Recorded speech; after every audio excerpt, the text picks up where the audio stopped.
Welcome दोस्तों, एक बार फिर से स्वागत है आपका हमारे YouTube चैनल पर। जैसे कि आपको पता है, हम लोग जो है उत्तराखंड के नोट्स यहाँ पर डिस्कस कर रहे हैं। तो इसमें हमने ऑलरेडी 5 वीडियो अपलोड कर चुके हैं। आज छठी क्लास है, तो छठे में कल हमने कार्तिकेयपुर डिस्कस किया था, आज हम कुमाऊँ का चंद राजवंश हम यहाँ पर डिस्कस करने वाले हैं। तो इससे जितनी भी इम्पोर्टेंट चीज़ें होंगी वो सभी हम यहाँ पर डिस्कस करने वाले हैं। बहुत ही इम्पोर्टेंट होने वाला आपके लिए वीडियो। तो दोस्तों, आज हम यहाँ पर सोमचंद से लेकर के भीष्मचंद तक डिस्कस करेंगे। ठीक है, तो सोमचंद से भीष्मचंद तक करेंगे, क्योंकि एक ही दिन में इतना सारा हो पाना मुश्किल है और बहुत सारी चीज़ें देखने वाले हैं। और सोमचंद और थोहरचंद में क्यों, किस तरीके से विवाद है और मतलब क्या माना जाता है, ये सारी चीज़ें हम जो है लेते हुए चलेंगे। और विभिन्न कार्यों के बारे में, किसने, जिस शासक ने जो कार्य किए, जिस तरीके से अपनी मतलब मेन जो एग्ज़ाम में आते हैं, इस तरीके से हम उसको पढ़ने की कोशिश करेंगे। चलिए स्टार्ट करते हैं। वीडियो को लाइक और शेयर अभी के अभी कर लो फटाफट से। तो दोस्तों, जैसे कि आप जानते हैं, चंद वंश के संस्थापक के बारे में बहुत सारा जो है मतलब मिसमैच होता है। कुछ लोग इसको सोमचंद मानते हैं, कुछ लोग थोहरचंद मानते हैं। हालांकि सोमचंद ही इसको ज़्यादातर माना जाता है और एग्ज़ाम जब देते हैं आप, एग्ज़ाम बॉडी भी इसको सोमचंद ही अब मानती है। लेकिन कुछ समय पहले तक इसको थोहरचंद भी माना जाता था। देखिए, यहाँ पर इसको मानने के 2 कारण क्या हैं, ये समझ लेते हैं। कुछ लोग ऐसे हैं जो इसको सोमचंद मानते हैं और कुछ लोग ऐसे हैं जो इसको थोहरचंद मानते हैं। सोमचंद मानने वालों में से एक एटकिंसन है दोस्तों। दूसरा यहाँ पर सोमचंद मानने वालों में से बद्रीदत्त पांडे हैं। ठीक है, तो कुछ लोग हैं जो सोमचंद इसको मानते हैं और कुछ जैसे डब्ल्यू फ्रेज़र हैं और उसके बाद फ्रांसिस हैमिल्टन है, ये थोहरचंद मानते हैं। समझ लेते हैं इसको। तो सोमचंद सबसे पहले हम बताएं कि एटकिंसन क्यों मानते हैं। दोस्तों, प्रसिद्ध विद्वान एटकिंसन सोमचंद को चंद वंश का संस्थापक मानते हैं। इससे संबंधित 2 प्रचलित किंवदंतियां हैं, इनके बारे में हम बात करेंगे आगे। प्रथम धारणा यह है कि जब कत्यूरी साम्राज्य पतन की तरफ को अग्रसर था, तो उस समय कत्यूर के जो राज सिंहासन पर बैठा था वो अयोग्य शासक था, जो ब्रह्मदेव, जैसे कि आपको पता है, लास्ट मैंने कल बात की थी इस पर। तो वो एक प्रकार से उसके राज्य में विभिन्न प्रकार के षड्यंत्र रचे जा रहे थे और अशांति थी, मतलब आंतरिक एक प्रकार से कलह था। ठीक है, तो नियम और मर्यादाओं की कोई आस्था नहीं बची थी और ऐसा मतलब एक ऐसा तांडव, ऐसा नर्तन वहाँ पर चल रहा था कि मतलब बहुत ही अशांति एक प्रकार से। तो राज परिवार के सारे सदस्य जो है भूमि के एक किसी भी ज़मीन के किसी भी टुकड़े पर अपना अपना स्वामित्व दिखा रहे थे और स्वतंत्रता की घोषणा कर रहे थे। ठीक है, तो छोटे छोटे स्वार्थों के लिए अपने वो लड़ रहे थे, जनधन का जो है वहाँ पर व्यय कर रहे थे। अराजकता, अनाचार और अत्याचार जो है बिल्कुल कह सकते हैं आपकी चप्पे चप्पे पर वहाँ पर फैली हुई थी। विशेषतः ये वाला जो क्षेत्र था, काली कुमाऊँ वाला, चंपावत वाला क्षेत्र, ये जो है दुर्दशा इसकी मतलब बहुत तगड़ी दुर्दशा हो चुकी थी। तो इसके फलस्वरूप जो है ऐसा होने पर कुछ गणमान्य लोगों ने एक उपाय सोचा। उन्होंने कहा कि कुछ प्रतिनिधि कन्नौज के तत्कालीन नरेश के पास गए और उन्होंने अपने एरिया की शांति के लिए जो वहाँ पर कन्नौज के राजा से, कन्नौज के नरेश से प्रार्थना की। तो कन्नौज के नरेश ने, ऐसा माना जाता है कि अपने भाई सोमचंद को उसने यहाँ पर भेज दिया और सोमचंद ने बहुत जल्दी क्या किया, स्थिति को जो है संभाल लिया और मतलब एक प्रकार से अपनी योग्यता का उसने वहाँ पर परिचय दिया। तो इस चीज़ से प्रसन्न होकर के जो ब्रह्मदेव था, कत्यूरी नरेश, तो उसने अपनी बेटी का विवाह, अपनी पुत्री का विवाह सोमचंद से कर दिया और दहेज के रूप में जो है उसको क्या दे दिया, कोतवाल छावनी यानी कि चंपावत वाला जो क्षेत्र था, ये दहेज स्वरूप उसको दे दिया। तो सोमचंद ने उस समय वहाँ पर सूर्य नामक स्थान पर एक किला बनाया और राज्य करने लगा। दूसरी ये मान्यता है कि सोमचंद जो है कन्नौज के नरेश का भाई था, जो बद्रीनाथ की तीर्थ यात्रा पर आया था और ब्रह्मदेव से मिलने पर उसने ब्रह्मदेव ने उससे अपनी कन्या का विवाह कर दिया, अपना कन्या का हाथ उसको सौंप दिया। तो दहेज में यहाँ पर भी वही है, चंपावत वाली जो भूमि थी वो उसको दे दी गई। ठीक है, अब यहाँ पर एक चीज़ ये होती है, अब इसी में जो है बद्रीदत्त पांडे, ये एटकिंसन का मानना है। उसी के बाद बद्रीदत्त पांडे ने कहा कि सोमचंद जो था ये झूसी का राजपुत्र था, झूसी से आया था ये। तो कत्यूरी नरेशों के अत्याचार से पीड़ित होकर के इस प्रदेश के कुछ निवासी जो है झूसी के राजपुत्र श्री सोमचंद्र को यहाँ लेके आ गए थे। उन्होंने यहाँ के जनजीवन और रीति रिवाज से मतलब अच्छी तरीके से उसको परिचित करवा दिया, उसको बलवान और हर चीज़ में एक कुशल और कूटनीतिज्ञ बना करके कत्यूरी राजाओं के एक पदाधिकारी गंभीर देव की कन्या से जो है उसका विवाह करा दिया, तो उसका विवाह करा करके चंपावत का शासक बना दिया। कुल मिला के ये दोनों चीज़ें मतलब एक ही तरफ को इशारा करती है, ठीक है। तो इस तरीके से इसकी एक पूरी कहानी रही। और बाकी एक ये भी माना जाता है कि एक दिन जो है सोमचंद ज्योतिषियों के पास गया और उन्होंने जो है सोमचंद से उसके अच्छे भाग्य के लिए उत्तर की यात्रा करने का सुझाव दिया था। तो सोमचंद जो है अपने इस चीज़ के लिए ऐसा जब उससे कहा गया तो वो बद्रीनाथ की यात्रा पर आ गया। और कत्यूर का शासन जो है उस समय बहुत ज़्यादा जर्जर हुआ था, क्योंकि ब्रह्मदेव के हाथ में था। ब्रह्मदेव एक विशेष प्रकार का, आपको बताया था मैंने कल, किस प्रकार का राजा था।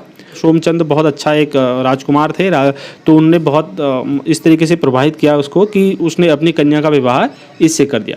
तो सोमचंद ने चंपावत में एक दुर्ग की रचना भी की और उसने बहुत ज़्यादा परिश्रम करके एक सशक्त राज्य की स्थापना वहाँ पर की। तो इस प्रकार से एक ये कहानी यहाँ पर ये भी निकल कर आती है।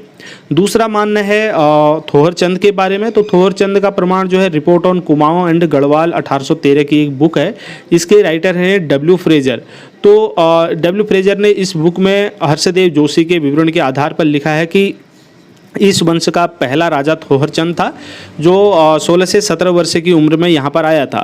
तो इसने मतलब ये जो घटना थी ये लगभग 1262 ईस्वी की प्रतीत होती है। दूसरा है किंगडम ऑफ नेपाल, एक बुक है जिसके राइटर है फ्रांसिस हैमिल्टन।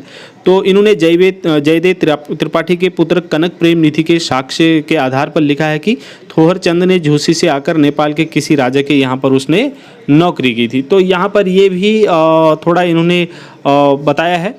तो जब उसने यहाँ पर आकर नौकरी की तो उसके साथ ये जयदेव जो थे ये भी इसके साथ थे। और ये राज्य जो है कबीरपुर के राजा के अधीन होता था उस समय। और राजा थोहरचंद और जयदेव त्रिपाठी ने और लोगों को भी यहाँ पर बुला लिया था और चंपावत में एक प्रकार से आप कह सकते हैं कि राज्य करने लगे। तो ये समय थोड़ा सा इसका 1468 का है। तो इन दोनों इसकी डेटों में अगर थोहरचंद की इन दोनों डेटों को देखा जाए तो फिर ये विभिन्न अभिलेखों और साक्ष्यों से मैच नहीं होती हैं, ठीक है। तो इस प्रकार से जो है थोहरचंद को यहाँ पर बोला जाता है कि ये नहीं होगा। तो इलियट का मानना है कि कुमाऊं के राजा खुद को कन्नौज के शासक चंद्रपाल फूर या भौर का वंशज बताते हैं और ऐसा भी माना जाता है। तो चंद्रपाल के ही ये वंशज होंगे, ऐसा इलियट का मानना है, जबकि इसको एंडकेसन इसको नहीं मानते हैं। बात करेंगे सोमचंद की तिथि की। तो यहाँ पर झूसी लेख जो है ये 1027 का है, ठीक है। और कन्नौज आक्रमण 1018 का है। तो इसके बीच की 1020 से लेकर 1025 के बीच इसकी संभावित तिथि रही होगी, लेकिन इसको कन्फर्म एकदम नहीं कहा जा सकता। अब चंदू के मूल स्थान के बारे में क्वेश्चन आता है। तो कुछ लोग मानते हैं कि ये प्रयाग के निकट झूसी से आए थे और इलियट मानते हैं ये झांसी से आए थे, ठीक है। तो झूसी से आए थे, इनमें मानना है एटकिंसन, बाल्टन और बद्रीदत्त पांडे, ये तीन लोग मानते हैं कि ये जो है झूसी से आए थे। और झांसी से आने के लिए इलियट मानते, लेकिन एटकिंसन इसका विरोध करते, वो इसको नहीं मानते हैं। हालांकि ये उपरोक्त धारणाएं, ये दोनों धारणाएं जो है किसी भी ऐतिहासिक साक्ष्य पर, ऐतिहासिक तथ्य पर आधारित नहीं है, इसलिए इसकी जो प्रमाणिकता है वो विवादास्पद है अभी भी। तो दोस्तों यहाँ पर कुछ बुक्स हैं जिनसे हमको इनके वंशों के बारे में, इनके मूल स्थान के बारे में कुछ बहुत इंडिकेशन मिलता है।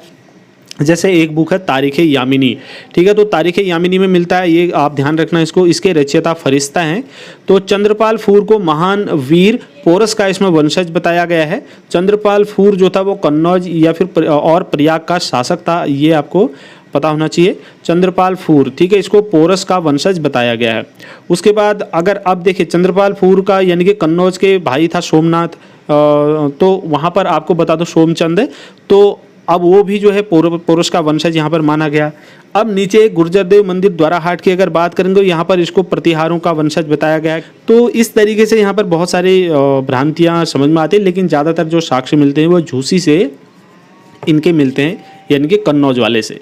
अब बात करेंगे इसकी राजधानी क्षेत्र की। तो सबसे पहले प्रारंभ में दोस्तों ये क्षेत्र जो था, केवल चंपावत वाला जो क्षेत्र था यही चंदू के अधीन था, यहाँ पर ही इनकी राजधानी थी, ठीक है। इन्होंने चंपावत में प्रारंभ में राजधानी शुरू की थी अपनी, जो चंपावती नाम से शुरू की थी। बाद में इसमें इन्होंने और भी मिला लिया, जैसे नैनीताल, पिथौरागढ़ और अल्मोड़ा नेपाल, ठीक है। ये कुछ क्षेत्र फिर इन्होंने बाद में धीरे धीरे इसमें फिर ऐड कर दिया, फिर ये थोड़ा इसका विस्तार हो गया। अब बात करेंगे सोमचंद से, जो इसका पहला शासक था। देखिए इसकी जो संभावित तिथि मानते हैं 1020-25 से लेकर के 1045-46 तक की इसकी जो है इसका शासन मानते हैं। लेकिन कन्फर्म नहीं है, ये पूछा भी नहीं जाएगा। चंद वंश का संस्थापक है, ये तो खैर पूछा जाता है क्वेश्चन। दोस्तों इसको मौलिक पुरुष की संज्ञा दी जाती है, मौलिक पुरुष की, तो ये भी ध्यान रखना है, ये भी एग्जाम में आता है। ये शिव का उपासक था। सोमचंद किसका उपासक था? शिव का उपासक था। और सर्वप्रथम इसने जो है जब राज्य शुरू किया अपना शासन, तो सबसे पहले इसने 4 किलेदार नियुक्त किए दोस्तों, ठीक है। 4 किलेदार नियुक्त किए। वो 4 किलेदार कौन कौन थे? कार्की, बोरा, तड़ागी और चौधरी, ठीक है। ये 4 किलेदार इसने नियुक्त किए, लेकिन ये चारों क्या थे? मूलतः नेपाल के निवासी थे और ये किलों में निवास करते थे, ठीक है। इनकी जो पहचान है वो 4 आल नाम से इनकी पहचान जो है इनको पहचाना जाता है। वर्तमान में इनको 4 आल नाम से जो है पहचाने जाते हैं, मतलब 4 आल इनके लिए यूज होता है। जैसे 4 आल को सीधे 4 आल बोला जाता है, ठीक है। तो उसके बाद कुछ इंपॉर्टेंट चीज़ें यहाँ से और हैं। सबसे पहले इसने दोणकोट के रावत राजा को परास्त किया अपने जब ये गद्दी पर बैठा।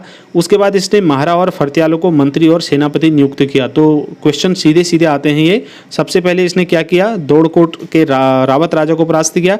उसके बाद जो ये इंपॉर्टेंट क्वेश्चन है दूसरा वाला, ये इंपॉर्टेंट है, उसने महारा और फर्त्यालों को क्या किया? मंत्री और सेनापति नियुक्त किया। जो महारा थे दोस्तों वो कटोलगढ़ निवासी थे और जो फर्त्याल थे वो डुंगरी निवासी थे, ठीक है। तो इन दोनों को, महारा और फर्त्यालों को, इसने क्या किया? सारी रणनीति, राज्य की सारी रणनीति की जिम्मेदारी इन दोनों को सौंप दी, महारा और फर्त्यालों को, ठीक है, सोमचंद ने। उसके बाद ग्रामों में इसने बूढ़ों और सयानों की भी नियुक्ति की। अब बूढ़ों और सयानों की नियुक्ति क्यों की? इसका कुछ न कुछ कार्य तो इनको सौंपा होगा, इसलिए तो इनकी नियुक्ति की होगी। तो इनका कार्य था पुलिस कार्य और लगान वसूल करके राजा को देना, ठीक है। तो ये दोनों इनका कार्य था, बूढ़ों और सयानों का, सोमचंद के कार्यकाल में। इसने दोस्तों ये क्या करता था? डोटी नरेश को कर देता था, डोटी नरेश को कर देता था। इसमें जब बाद में मुक्ति मिली वो किसने दिलाई, क्या हुआ, इसको हम आगे बात करेंगे, ठीक है। जो उस समय डोटी नरेश रहा था संभवतः अजय मल्ल या फिर जयदेव मल्ल उस समय डोटी नरेश रहे होंगे। बात करेंगे इसने राजबुंगा किले की। तो दोस्तों राजबुंगा किले का निर्माण किया इसने, जो बहुत ही फेमस क्वेश्चन है, महत्वपूर्ण क्वेश्चन भी है। तो इसका निर्माण सोमचंद ने किया था, ये चंपावत में किया था, ठीक है। ये राजबुंगा किला कहाँ पर है? चंपावत में। निर्माण किसने किया था? सोमचंद ने। ये क्वेश्चन आता है। फिर उसके बाद सोमचंद का पुत्र आत्मचंद आता है जो गद्दी पर बैठता है। अब पढ़ेंगे आत्मचंद के बारे में। तो आत्मचंद के पिता का नाम सोमचंद था दोस्तों, जैसे कि आपको पता ही है। उसके बाद इनकी माता का क्वेश्चन अगर पूछा जाता है तो वो चंपा देवी इनकी माता का नाम था, जो क्या थी? कत्यूरी रानी थी, ब्रह्मदेव की पुत्री थी, क्योंकि उसकी सोमचंद ने ब्रह्मदेव की बेटी से शादी की थी, तो ये कत्यूरी रानी थी, चंपा देवी इसका नाम था, ठीक है। तो आत्मचंद ने जो है लगभग यहाँ पर 20 वर्ष तक जो है शासन किया। 1046 से लेकर के 1066 तक इसका राज्यकाल माना जाता है। अलग अलग इतिहासकारों का अलग अलग मानना होता है, लेकिन जो अधिकतर मानी जाती है यही तिथि है। ये कुछ अलग भी कहीं कहीं पर आपको देखने को मिल सकती है। इसके कार्यकाल में जो है चंद साम्राज्य यथावत रहा दोस्तों, जैसा कि सोमचंद के समय चल रहा था। कोई विशेष घटना यहाँ पर नहीं दिखाई पड़ती है।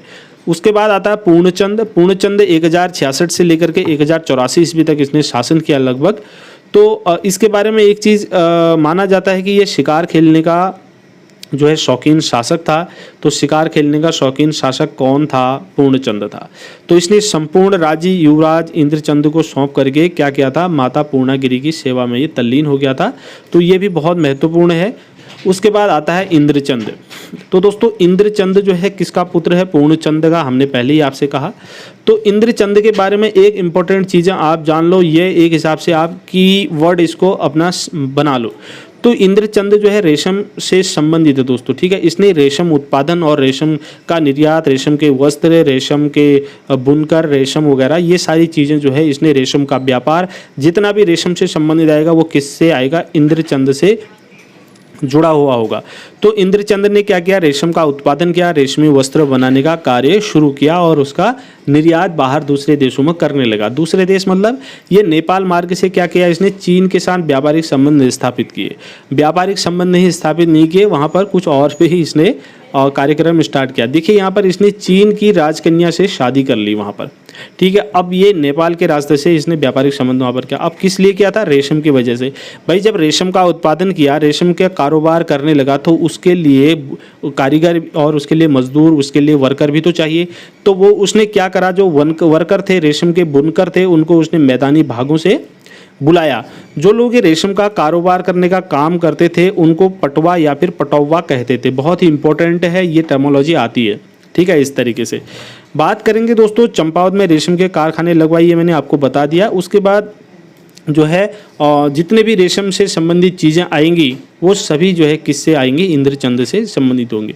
उसके बाद आता है संसार चंद, सुधा चंद और हरिचंद। ये तीनों जो है क्रमशः आते हैं, लेकिन इनके कार्यकाल में कोई ऐसी विशेष घटना घटित नहीं होती है जिसका इतिहास में कोई ऐसा प्रमाण मिलता है या फिर महत्व है।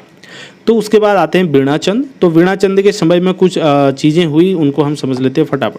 तो दोस्तों वीणाचंद जो था इसको विलासी राजा की संज्ञा दी जाती है। एक प्रकार का विलासी राजा था और इसके आसपास जो है खस राजाओं को सिर उठाने का मौका मिल गया, क्योंकि ये भोग विलास में जैसे ब्रह्मदेव था उसी तरीके से ये भी एक प्रकार से था। तो ये उन चीज़ों में ही लिप्त रहता था। तो इस वजह से क्या हुआ, जो खस राजा थे उनको इसके साम्राज्य में सर उठाने का मौका मिल गया।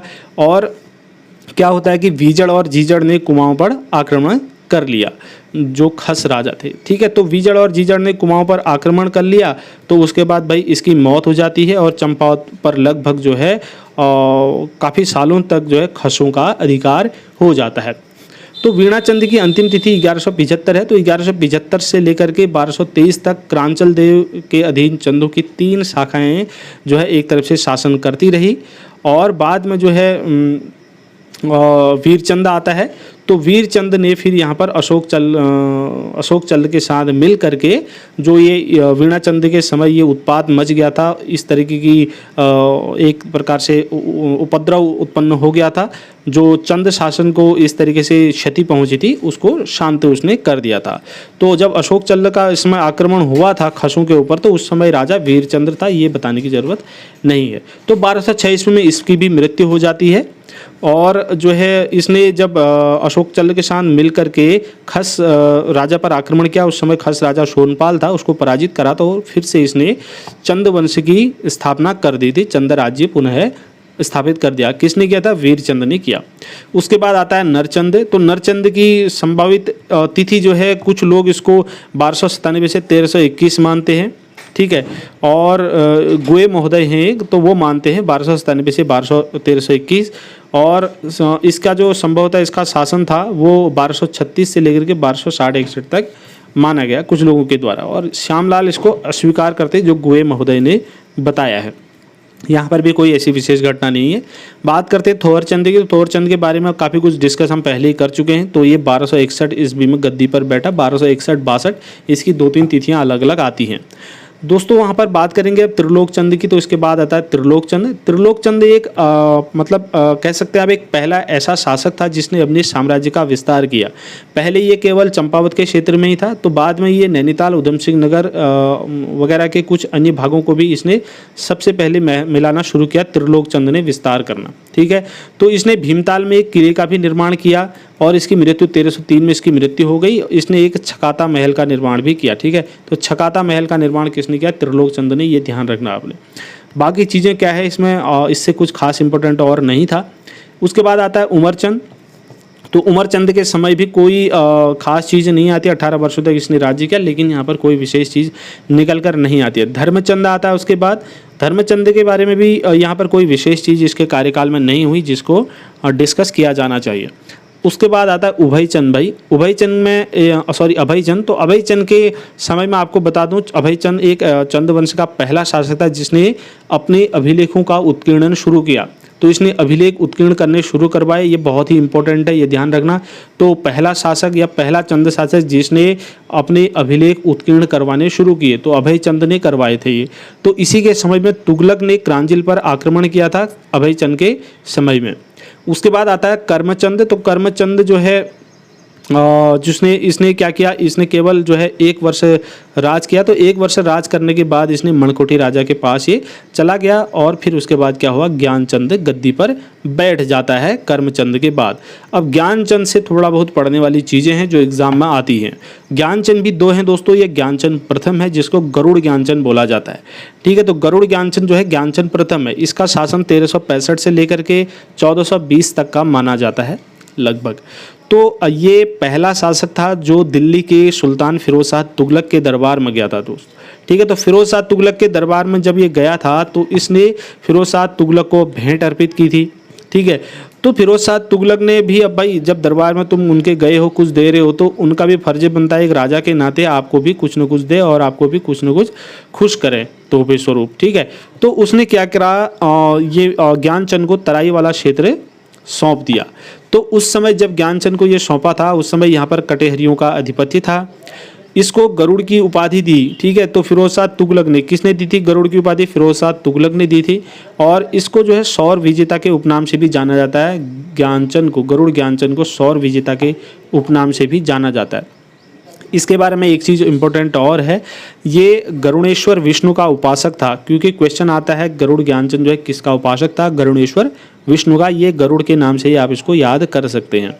इनका राज्य चिन्ह जो है गरुड़ था। हालांकि चंदू का राज्य चिन्ह गाय था, लेकिन इसका जो है गरुड़ था, इसका पर्टिकुलर अगर गरुड़ ज्ञानचंद का देखा जाएगा तो। सेरा खड़कोट का ताम्रपत्र जो मिला है, उस ताम्रपत्र में इसको राजाधिराज महाराज की उपाधि दी गई है और इसका जो है 1420 तक इसका राज्य लगभग बताया गया है। मतलब 1418 का एक गोपसा ताम्रपत्र भी है दोस्तों। इसमें ज्ञानचंद के द्वारा कुजौली जो पिथौरागढ़ खस में पड़ता है, तो इसमें कुजौली का गांव जो है देवराज तिवाड़ी को संकल्प वृत्ति के रूप में देने का उल्लेख मिलता है। अब ये क्वेश्चन आएगा एग्जाम में, आया भी है पहले, कि ज्ञानचंद के द्वारा कुजौली का गांव देवराज तिवाड़ी को संकल्प वृत्ति में देने का उल्लेख किस ताम्रपत्र में या कहाँ से मिलता है? तो वो गोपसा ताम्रपत्र है 1418 का, ठीक है। इसमें इसका डिटेल पूरा मिलता है। आगे बात करेंगे कुछ अन्य राजाओं की। तो गरुड़ ज्ञानचंद के बाद एक हरिहरचंद आता है, द्वानचंद, आत्मचंद और हरिश्चंद, ठीक है। तो ये आते हैं, इसमें कुछ खास इनमें कुछ नहीं है, लेकिन जो हरिचंद था वो धर्म, कर्म, पूजा पाठ, कथा पुराण आदि इन चीज़ों में विशेष रुचि रखता था, ठीक है। तो ये चीज़ थोड़ा सा ध्यान रख लेना, हरिचंद था। उसके बाद विक्रमचंद आता है दोस्तों। विक्रमचंद के बारे में थोड़ा सा पढ़ने की चीज़ें हैं। तो विक्रमचंद के बारे में जानने के लिए 2 ताम्रपत्र प्राप्त हुए हैं, जिससे हमको कुछ जानकारी विक्रमचंद के बारे में मिलती है। देखिए, सबसे पहला जो ताम्रपत्र वो तो है बालेश्वर ताम्रपत्र, और दूसरा जो ताम्रपत्र है चंपावत ताम्रपत्र। तो 2 ताम्रपत्र मिले हैं, तो दोनों ही चंपावत से मिले होंगे। एक तो बालेश्वर में, एक दूसरा चंपावत में कहीं और जगह से। अब जो बालेश्वर ताम्रपत्र है उसकी तिथि, संभावित तिथि 1423 की है और चंपावत ताम्रपत्र की 1434 की है। तो अब इससे क्या आकलन लगाया जा सकता है कि इसका कार्यकाल जो है 1423 से लेकर के लगभग 1434 तक का रहा होगा। इससे कम ज़्यादा भी रह सकता है, लेकिन एक ये अंदाज़ा होता है जितने भी क्या कहते हैं इतिहासकार होते हैं। तो जो ये था दोस्तों, ये अपने अंतिम समय में विक्रमचंद क्या हो गया था, एक प्रकार से भोग विलासी टाइप का हो गया था। तो उसने अब जब भोग विलासी हो गया तो जल्द ही उसका कार्यकाल ढल गया, यानी कि 9-10 साल में ही उसका जो है शासन समाप्त हो गया था। इसने बालेश्वर मंदिर का निर्माण पूर्ण कराया है, ठीक है। ये इंपॉर्टेंट है, इस क्वेश्चन को ध्यान रखना कि बालेश्वर मंदिर का निर्माण किसने पूर्ण कराया है, तो वो विक्रमचंद ने करवाया, ठीक है। चलिए आगे बढ़ते हैं। उसके बाद धर्मचंद आता है। धर्मचंद के बारे में कोई ऐसी विशेष घटना नहीं है। उसके बाद भारती चंद आता है दोस्तों। भारती चंद के बारे में थोड़ा सा पढ़ने वाली चीज़ें यहाँ पर दृष्टिगोचर होती हैं। देखिए, भारती चंद का कार्यकाल 1437 से लेकर के 1477 तक का माना जाता है। तो 1437 पर एक गद्दी में बैठा। ये एक लोकप्रिय शासी और बहादुर राजनेता था, जो राज्य चलाने के गुण इसमें भरपूर मात्रा में थे। राजोचित गुणों से ये युक्त था। नेपाल पर आक्रमण करने वाला ये प्रथम शासक है दोस्तों। ये ध्यान रखना, बहुत ही इंपॉर्टेंट पॉइंट ये वाला है, ठीक है। तो नेपाल पर आक्रमण करने वाला सबसे पहला शासक या राजा कौन था, चंद शासक, तो वो भारती चंद था, ठीक है। ये बहुत ही इंपॉर्टेंट है, फिर से बोल रहा हूँ, 3 स्टार लगा लो, ठीक है। इसने जो है चंद प्रजा को डोरट अधीनता से मुक्ति दिलाई, ठीक है। डोटी की अधीनता से इसने मुक्ति दिलाई। चंद वंश की इसने श्री वृद्धि की, ठीक है। चंद वंश को इसने बहुत उसकी इज्जत, उसकी शान बढ़ाई इसने। कुल मिला के ये कहने का मतलब, इसने क्या किया, अपने फौज में सभी जातियों के लोगों को इसने शामिल किया। इस समय नेपाल में मल्लवंशी राजाओं का राज्य था। तो मल्लू ने क्या किया, मल्लू ने सीरा को अपने राज्य में मिला करके पर्वत डोटी का देश नाम दिया। जो कुमाऊं वाला जो राज्य था, इसको ये पर्वत डोटी कहते थे। और इन्होंने एक बृहत्तर डोटी साम्राज्य की स्थापना की, मतलब बहुत बड़े डोटी साम्राज्य की स्थापना की। किसने? मल्लू ने की थी। सीरा डीडी हाट वाला जो क्षेत्र है, सीरा को अपने राज्य में मिला करके पर्वत डोटी का देश नाम दिया था। ठीक है, ये याद रखना इस चीज़ को। उसके बाद दोस्तों मल्ल राजा कुमाऊं को पर्वत डोटी कहते थे, मैं आपको पहले ही बता चुका हूँ। जो यहाँ के शासक होते थे, पर्वत डोटी के जो शासक थे, उनको रैका राजा कहते थे ये लोग। ठीक है, और जो राजकुमार थे वो सीरा मंडल का प्रशासन का जिम्मा उनके ऊपर था, जो राजकुमार थे सीरा मंडल का। ठीक है, और ये भी राई या रैका ही कहलाते थे, जिस प्रकार से पर्वत डोटी के राजा रैका कहलाते थे। आगे बढ़ेंगे। भारती चंद के समय नेपाल या डोटी का राजा यक्षमल्ल या जयमल, इसका कुछ भी हो सकता है। तो ये देखिए, उस समय जो है भारती चंद के समय नेपाल या डोटी का राजा यक्षमल्ल या जयमल था। सीरा मंडल में बलि नारायण संसार मल्ल का शासन चलता था। उस समय सोर में इसी वंश की अन्य शाखा भी शासन कर रही थी, जिसको बम या बमशाही कहते हैं। ठीक है, अब देखिए प्राचीनतम ताम्रपत्र कुछ प्राप्त हुए हैं। एक तो सीरा से प्राप्त हुआ है 1353 ईस्वी का, जो 1275 साके का है, और सोर से बमों का एक ताम्रपत्र प्राप्त हुआ है 1337 ईस्वी का, 1259 साके का। तो ये कुछ दो प्राचीनतम ताम्रपत्र भी प्राप्त हुए हैं, इनके बारे में थोड़ा सा इसको ध्यान रखना है। उसके बाद भारती चंद ने, हमने कहा कि सबसे पहले नेपाल पर आक्रमण किया। इसने नेपाल की अधीनता से, डोटी की अधीनता से प्रजा को यहाँ की मुक्ति दिलाई। ठीक है, अब यहाँ पर मैं आपको एक चीज़ बताऊँ दोस्तों, नेपाल विजय इसने किस तरीके से ये अभियान चलाया, इसको थोड़ा सा एक नज़र में शॉर्ट में देख लेते हैं। भारती चंद जैसे कि हमने कहा साहसी, बहादुर और स्वाभिमानी राजा था।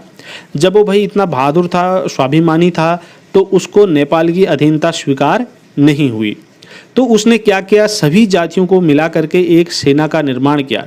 ठीक है, सभी जातियों को मिला करके एक सेना का निर्माण किया और क्या किया, सोर की ओर को प्रस्थान कर लिया। तो उसने जो अपना पहला पड़ाव बनाया दोस्तों, वो पिथौरागढ़ के मुख्यालय में इसने पहला पड़ाव बनाया। इस चीज़ का जो साक्ष्य, इस चीज़ की जो पुष्टि होती है, वो होती है साक्ष्य, मतलब कटकू नौला जो देव सिंह मैदान के पास पिथौरागढ़ में है, उससे इस बात की पुष्टि होती है।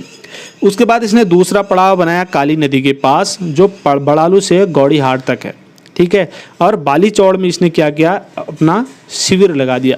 तो इसी प्रकार से इसने 12 वर्षों तक नेपाल को घेरा। इसका क्या परिणाम निकलता है, मल्ल राजा पराजित हो जाते हैं। फिर इसने मल्ल राजा जब पराजित हो गया तो चंद राज्य से इनको मुक्ति मिल गई। 1451-1452 की ये लगभग घटना है। इसके फलस्वरूप क्या होता है, पुत्र रत्नचंद की सहायता से सोर, सीरा, थल पर भी अधिकार हो जाता है, और सोर से विजय बम का राज्य भी समाप्त हो जाता है, और सीरा से मल्ल भी क्या होता है, काली नदी के पार भाग जाते हैं। अब यहाँ पर 1451 का एक हुड़ैती ताम्रपत्र है, जिसमें भारती चंद के द्वारा एक गांव दान में देने का वर्णन है। ये क्वेश्चन आता है सीधे सीधे, इसीलिए मैंने इसको यहाँ पर एक पॉइंट बना करके लिख दिया है। 1451 का एक हुड़ैती ताम्रपत्र है। ठीक है, हुड़ैती ताम्रपत्र में भारती चंद के द्वारा एक गाँव दान में देने का वर्णन किया गया है।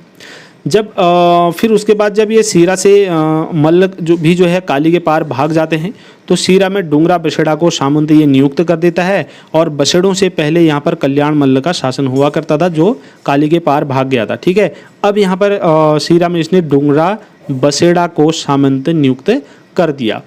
ठीक है, चलिए आगे बढ़ते हैं। उसके बाद दोस्तों कुमाऊं में एक नायक जाति का उद्भव होता है, तो वो भी इसी के समय में होता है। ठीक है, नायक जाति का उद्भव किसके समय में होता है, क्वेश्चन आएगा। तो भाई किसके समय में होता है, इसी के समय में होता है। भारती चंद के पुत्र थे, 3 पुत्र थे, एक तो सुजान कुंवर, पर्वत चंद, और तीसरा रत्नचंद। ठीक है, के बाद उसका पुत्र गद्दी पर बैठता है। तो रत्नचंद का जो कार्यकाल माना जाता है 1477 से लेकर के 1488 तक माना जाता है संभवतः है। इसने दोस्तों रत्नचंद ने जागेश्वर में एक धर्मशाला का निर्माण करवाया। लोहा घाट और हुड़ैती ताम्रपत्र में कुंवर रत्नचंद का नाम भी देखने को मिलता है। सोर, सीरा, थल, जुमला, बजांग विजय में इसी ने अपने पिता का साथ दिया था। ठीक है, तो जो ये सोर, सीरा, थल, जुमला, बजांग वगैरह जो विजय की थी भारती चंद ने, उसमें इसने भी अपने पिता का साथ दिया था। चंपावत के खेतीखान ताम्रपत्र अभिलेख से अनेक युद्ध विजय का वर्णन मिलता है। और भूमि बंदोबस्त, एक इम्पोर्टेंट पॉइंट अब ये आ रहा है, जो भूमि बंदोबस्त या फिर भूमि की पैमाइश, पैमाना से बना है। पैमाना मतलब नाप करने की इकाई। ठीक है, या नाप करना, तो माप करना, मापना। तो ये भूमि बंदोबस्त जो है, भूमि की पैमाइश वगैरह जो है ये करने वाला पहला शासक था, ठीक है। कौन? रत्नचंद, ये ध्यान रखना। उसके बाद आता है कीर्तिचंद, इसका कार्यकाल 1488 से लगभग 1506 तक का माना जाता है। तो बर्दीदत्त पांडे कीर्तिचंद को जो है युद्ध प्रिय राजा कहते हैं, ठीक है। तो कीर्तिचंद जो है युद्ध प्रिय राजा कौन है? कीर्तिचंद युद्ध प्रिय राजा की संज्ञा इसको देते हैं बर्दीदत्त पांडे। संभवतः 1488 से लेकर के 1499 तक राजकुमार की हैसियत से इसने राजकाज में भाग लिया और इसीलिए इसको मतलब कुंवर के नाम से भी जाना जाता है, कीर्तिचंद को। उसके बाद क्या होता है? रत्नचंद वृद्ध हो जाता है और शासन करने में ये असमर्थ हो जाता है दोस्तों। शासन करने में असमर्थ होने की वजह से जो है रत्नचंद की जो शासन की बागडोर थी वो किसके हाथ में आ जाती है? कीर्तिचंद के हाथ में आ जाती है। तो इसने जो है बारामंडल, पाली और फल्लाकोट पर कब्जा कर लिया कीर्तिचंद ने। पौराणिक बौद्ध केदार का निर्माण भी जो है किसने किया था? कीर्तिचंद ने ही संपन्न किया था। सोमनाथेश्वर महादेव का पुनः निर्माण इसने करवाया। देखिए इसके जो कार्य थे जीवन शासनकाल में, इम्पोर्टेंट कार्य हैं, इनको ध्यान रखना है। गढ़वाल पर आक्रमण करने वाला ये प्रथम राजा था, ऐसा माना जाता है। नाथ संप्रदाय से अत्यधिक प्रभावित था ये। देघाट को कुमाऊं गढ़वाल की इसने सीमा बनाई और जसपुर के पास एक चौकी भी स्थापित की। ये सारे कार्य किसने किए दोस्तों? कीर्तिचंद ने अपने कार्यकाल में किए। उसके बाद आता है प्रतापचंद, कोई खास घटना यहाँ से नहीं निकल कर आती। फिर ताराचंद आता है, इसने लगभग 16 वर्ष तक राज किया, यहाँ से भी कोई विशेष घटना नहीं घटती। मणिकचंद या इसको मानिकचंद भी कहीं पर आता है, लगभग 9 वर्ष तक राज किया, यहाँ पर भी कोई शासन मतलब विशेष घटना नहीं होती। कल्याणचंद आता है, तो कल्याणचंद दोस्तों ये कल्याणचंद पहला है, दूसरा कल्याणचंद दूसरा है। जो बालो कल्याण चंद्र है वो ये नहीं है, ठीक है। ये कल्याण चंद्र को काली कल्याण चंद्र के नाम से जाना जाता है, ठीक है, क्योंकि इसका जो करतूत थे वो सही नहीं थे, इसका मिजाज बहुत ख़राब था। तो ये बहुत ख़राब मिजाजी व्यक्त होने की वजह से लोग इसको काली कल्याण चंद्र के नाम से जानते थे। उसके बाद काली कल्याण चंद्र के बाद पूर्णचंद आता है, 4 वर्ष राज किया इसने। यहाँ पर इसके उसमें से भी कोई विशेष चीज़ निकल कर नहीं आती है। पूर्णचंद के बाद आता है भीष्मचंद दोस्तों। तो भीष्मचंद 1555 से लेकर 1560 ईस्वी तक का इसका कार्यकाल माना जाता है। ऐसा माना जाता है कि यह एक निसंतान राजा था। इसने ताराचंद के पुत्र कल्याण सिंह को गोद लिया, और गोद लिया तो फिर वही जाहिर सी बात है उसके बच्चे नहीं थे, उसने बच्चा गोद लिया तो लाड़ प्यार कुछ ज़्यादा रहा होगा, तो प्यार से इसको ये बालो कहते थे, ठीक है। तो बालो कल्याण कहते थे, तो इसी तरीके से बालो कल्याण चंद नाम से ही आगे चलकर प्रसिद्ध हो गया। इसकी जो हत्या थी भीष्मचंद की, वो गजवा या गजवाड़िया एक खस सरदार था, तो उसने भीष्मचंद की हत्या कर दी थी, गजवा खस ने, ठीक है। तो गजवा खस ने इसकी हत्या कर दी। हालांकि इसका बेटा आगे चलकर फिर इसकी भी हत्या कर देता है, लेकिन अभी फिलहाल ये समझो कि आप जो भीष्मचंद है इसकी हत्या कौन करता है? गजवा खस कर देता है। तो इसने कुछ विशेष प्रकार का निर्माण किया। इसने जो है अल्मोड़ा से खगमरा किले का निर्माण किया, अल्मोड़े में इसने, ठीक है। क्वेश्चन आता है खगमरा किले का निर्माण किसने किया? तो वो निर्माण जो है भीष्मचंद ने किया अल्मोड़ा में। अल्मोड़ा दोस्तों आलमनगर की नींव इसने डाली, जिसको वर्तमान में अभी अल्मोड़ा कहते हैं। तो पहले इसका नाम आलमनगर उस समय हुआ करता था। तो अल्मोड़ा नगर की नींव इसने डाली। अल्मोड़ा में राजधानी स्थापित नहीं कर सका, हालांकि इसकी बहुत ज़्यादा तमन्ना थी कि ये अपनी राजधानी अल्मोड़ा स्थापित करे, लेकिन विभिन्न प्रकार से खसों द्वारा इसको प्रताड़ित मतलब बार बार परेशान किया गया। इसी तरीके से ये खसों से लड़ने और उसमें रहा, तो नहीं कर पाया अल्मोड़ा अपनी राजधानी स्थापित। तो इसका सपना पूरा करता है फिर बालो कल्याणचंद, ठीक है। तो बालो कल्याणचंद इसके बाकी चीज़ों को पूरा करता है, और समझ लेते हैं कि बालो कल्याणचंद और क्या क्या अपने कार्यकाल में करता है। तो कुछ ताम्रपत्र प्राप्त हुए हैं, जैसे एक है कलपानीगाड़ भेटा पिथौरागढ़ से जो ताम्रपत्र प्राप्त हुआ है। तो यहाँ पर महाराजाधिराज श्री कल्याणचंद्र देव, ठीक है, इस नाम से इसका उल्लेख मिलता है, इस नाम से बालो कल्याणचंद का उल्लेख किया गया है।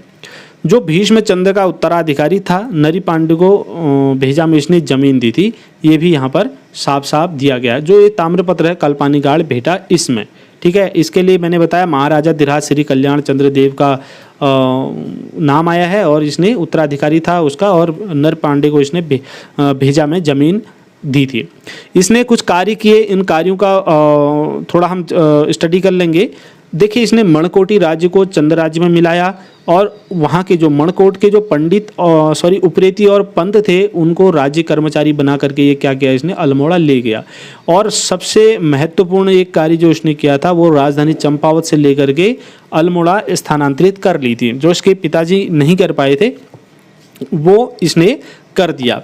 इसने ऊपर से दोस्तों चंपावत के झिझाड़ और सेलाकोला आदि के जो आदि गांवों के दीवान जोशी थे उनको ये वहाँ से लेकर के अल्मोड़ा लाया और इसी नाम से झिझाड़ और सेलाकोला नाम से इनको अल्मोड़ा में बसाया। अल्मोड़े में से जो लोग हैं उनको पता होगा एक सेलाकोला अल्मोड़े में एक जगह का नाम है, हो सकता है झिझाड़ भी होगा, मैंने सेलाकोला तो देखा सुना है, बाकी ये चंपावत से लेकर आया था इनको।